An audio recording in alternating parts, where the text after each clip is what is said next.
On the banks of the Nile and in the shadow of the Mokattam Hills where the Arabian desert begins is Cairo, one of the most fascinating cities in the world. We make our way first to Shepherd's Hotel, which stands on the site where Napoleon established his headquarters after the Battle of the Pyramids. It is probably the most famous hotel in the world, one that down through the years has seen pass before its door an amazing panorama of life, and where even now the camel caravans of the past may mingle with the Rolls Royces of the present.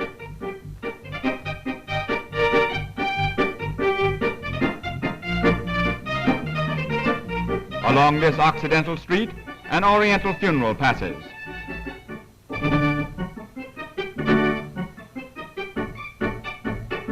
The Terrace of Shepherds, a celebrated rendezvous for travelers, is a pleasant place to linger over a refreshing drink and watch the interesting traffic. The guides of Cairo, called dragomen, dress in long silken robes. They are not allowed to solicit before hotels, but are supposed to wait across the street until summoned. All do not obey the rule, and some persistently annoy strangers with their offers of service.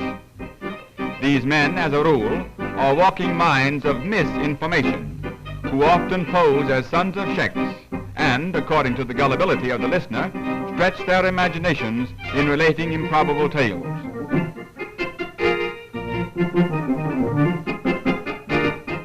Keen rivalry exists among guides, and often a policeman has to settle disputes. Though he lost his chance, he retained his dignity. The modernization of Cairo was due to Ismail Pasha, first of the Khedives, who returned after a visit to Paris, determined to transform his city on the Nile as Napoleon III had transformed the city on the Seine. He had many fine boulevards laid out and caused the erection of numerous splendid buildings, including an opera house, as part of the program celebrating the opening of the Suez Canal. The extravagance of his ambitious plans, however, practically placed his realm in bankruptcy, but the city today is a pleasant monument to his extravagance.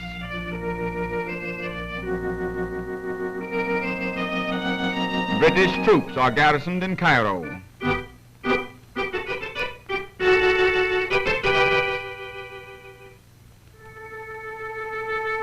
Cairo has been likened to a fashionable piece of furniture placed upon an Eastern rug.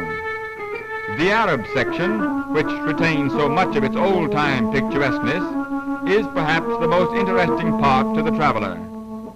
The main thoroughfare of the Arab district is called the Muski. It leads from this square, Ataba el-Kahadra, and traverses the entire breadth of the old town. The square has lost much of its former oriental appearance, but the traffic which surges back and forth is still unchanged. This jolting two-wheel cart is the taxi of the poor. Another Arab funeral passes, this one a bit larger than the first we saw. It must be a man, and his 4 widows have treated themselves to a taxi.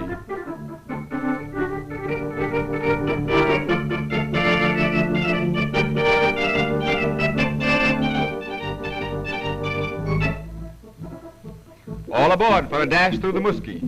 Yes, this old horse car still does a thriving business. But if in a hurry, it's better to walk. So we wander through the bazaars and among the oriental dwellings which seem thousands of miles removed from Western civilization. We are in the Cairo of the Arabian conquerors of Egypt.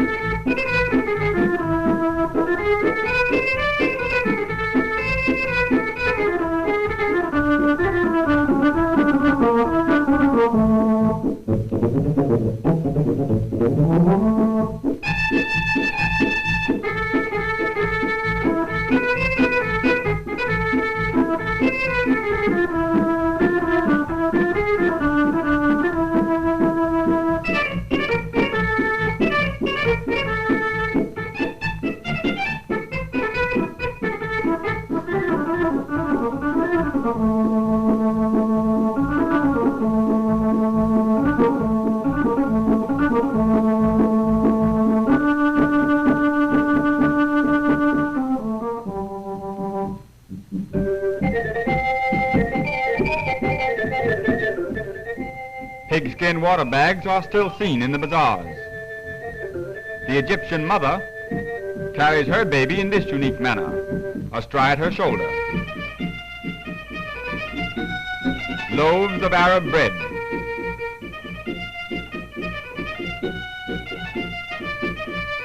Here's another overloaded taxi. In this open-air barber shop, the assistant at the rear is waving away the flies.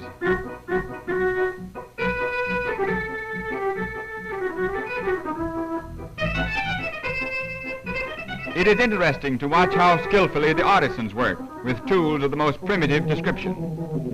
When both hands are busy, the foot is put to work. Domino playing is one of the favorite pastimes of Arabs.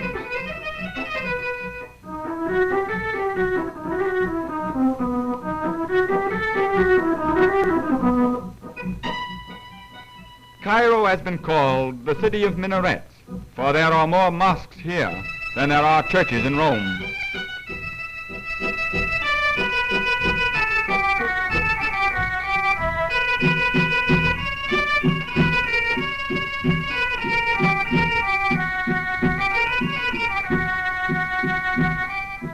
Towering above the city is the citadel, an ancient fortress upon which stands an imposing alabaster mosque.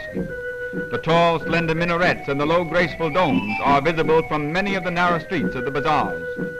Built by Muhammad Ali as a tomb for himself, it is the dominating feature of the Egyptian capital.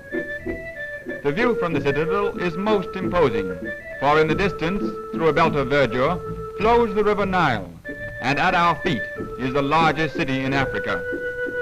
Directly below is the Mosque of Sultan Hassan, said to be the finest existing monument of Egyptian Arab architecture.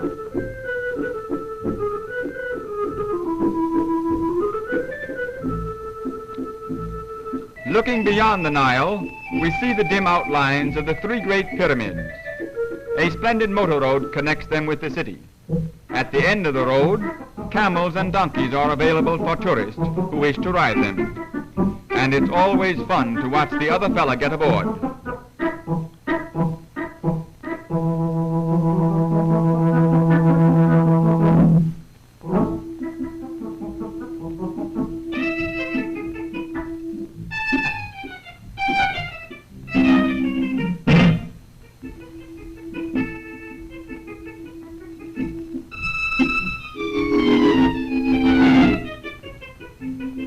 And don't forget to hold on tight when the camel arises.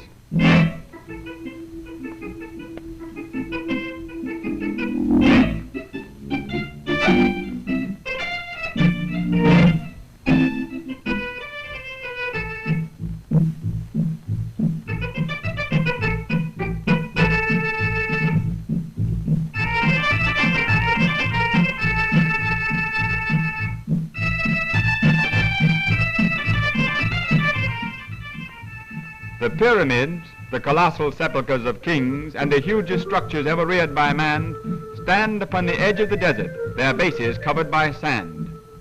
Tourists pose before the great monuments that were built nearly 5,000 years ago.